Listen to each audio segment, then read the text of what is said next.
ఈరోజు భారత రాజ్యాంగం ఆమోదించినటువంటి రోజు భారత రాజ్యాంగానికి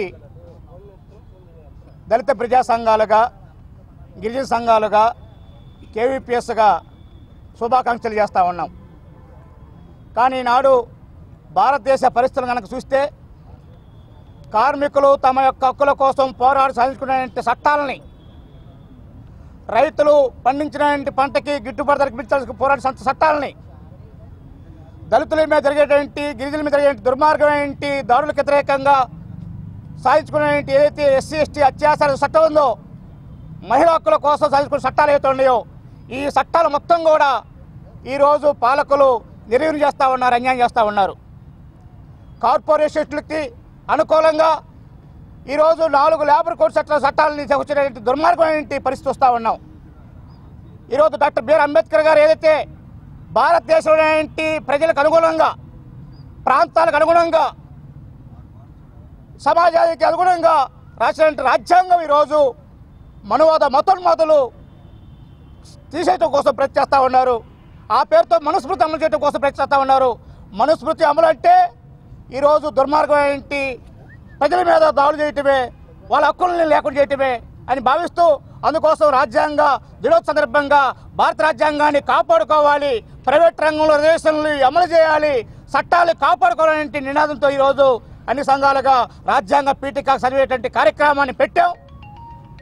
కేంద్రం రాష్ట్ర పాలకులు ఈ దుర్మార్గ విధానాలకు వ్యతిరేకంగా ఉంటారా, లేదంటే దేశంలో మరో స్వతంత్ర పోరాటాన్ని నిర్వహించడానికి కోసం బాధ్యత ఇస్తారు, ఆ రకంగా తెలుసుకోవాల్సిన అవసరం చెప్పి తెలియజేస్తాం.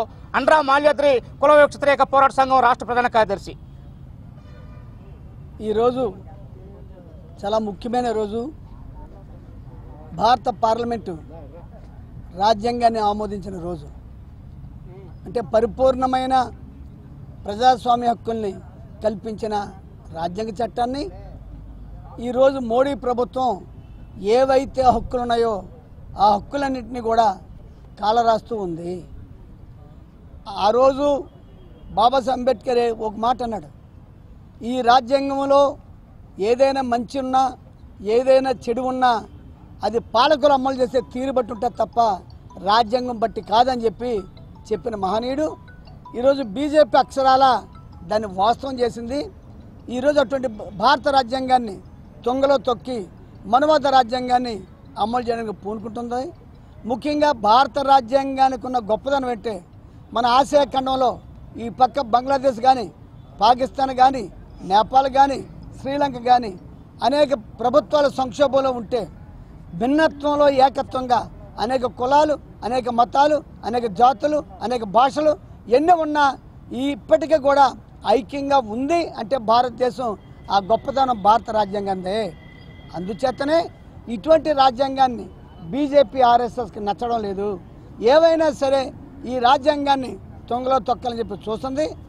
ఒక్కరు కాదు, అన్ని సంఘాలు, అన్ని మతాలు ఎవరైనా సరే ఈ భారత రాజ్యాంగాన్ని కాపాడుకుంటేనే మన హక్కులు నిలబడతాయి. ఈ భారత రాజ్యాంగాన్ని కాపాడుకుంటేనే మనకు స్వేచ్ఛ ఉంటుంది. భారత రాజ్యాంగాన్ని కాపాడుకుంటేనే మన పోరాటాలు చేయగలుగుతాం.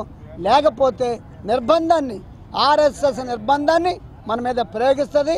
అటువంటి దానికి పోకుండా అందరం కూడా ఈ రాజ్యాంగ పరిరక్షణ కోసం పూనుకోవాలని చెప్పి కోరుకుంటూ సెలవు. దడాల సుబ్బారావు, ఆంధ్రప్రదేశ్ వ్యవసాయ కార్మిక సంఘం రాష్ట్ర అధ్యక్షుడు. మిత్రులారా, ఈరోజు రాజ్యాంగ హక్కుల మీద, ప్రజల హక్కుల మీద, రైతాంగ హక్కుల మీద, దళితుల హక్కుల మీద పెద్ద ఎత్తున దాడి జరుగుతోంది. రాజ్యాంగాన్ని కూడా కొంతమందికి మార్చి ప్రయత్నంలో నేటి పాలకులు ఉన్నారు. కార్మిక హక్కుల్ని కాలరాస్తూ అనేక చట్టాలను రద్దు చేసి 4 లేబర్ కోడ్లను తీసుకొచ్చారు. రాజ్యాంగం అందరికీ కూడా జీవించే హక్కును కల్పించింది. ఇవాళ జీవించి హక్కుకి కూడా భంగం కలిగిస్తూ కనీసం వేతనాలు కూడా ఇవ్వకుండా లేబర్ కోడ్లను తీసుకొచ్చింది. కనీస వేతనాల స్థానంలో జాతీయ కనీస వేతనం అమలు చేస్తే చాలు అన్న విధంగా లేబర్ కోడ్లు ఉన్నాయి. ఈ జాతీయ కనీస వేతనం అంటే రోజుకి ఈ రోజున్న రేటు ప్రకారం కేంద్ర ప్రభుత్వం నిర్ణయించిన వేతనం 178 రూపాయలు. ఈ 178 రూపాయలతో ఇవాళ ఒక్క మనిషి కూడా జీవించగలిగే పరిస్థితి లేదు. ఈ మార్పు కార్పొరేట్ల ప్రయోజనం కోసం తప్ప మరొకటి కాదు. సంఘం పెట్టుకునే హక్కు కానీ, పని గంటలు కానీ, నష్టపరిహారాలు కానీ, వీటన్నిటిలో కూడా దాదాపు 29 కార్మిక చట్టాలని తొక్కుతూ 4 లేబర్ కోడ్లను కేంద్రంలో ఉన్న ప్రభుత్వం తెచ్చింది.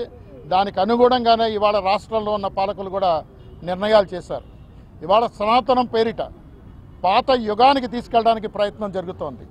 రాజ్యాంగం కొన్నైనా హక్కులు కల్పించింది కాబట్టే మన దేశంలో రిజర్వేషన్లు కొంతైనా అమలవుతున్నాయి కాబట్టే కొంతమందైనా ప్రజలు జీవించగలుగుతున్నారు.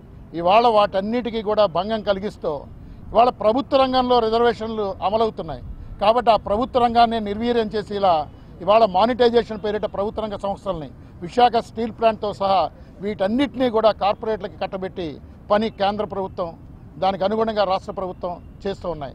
ఇక ప్రైవేట్ రంగంలో అయితే కనుక రిజర్వేషన్లు అమలవుతున్న పరిస్థితి లేదు.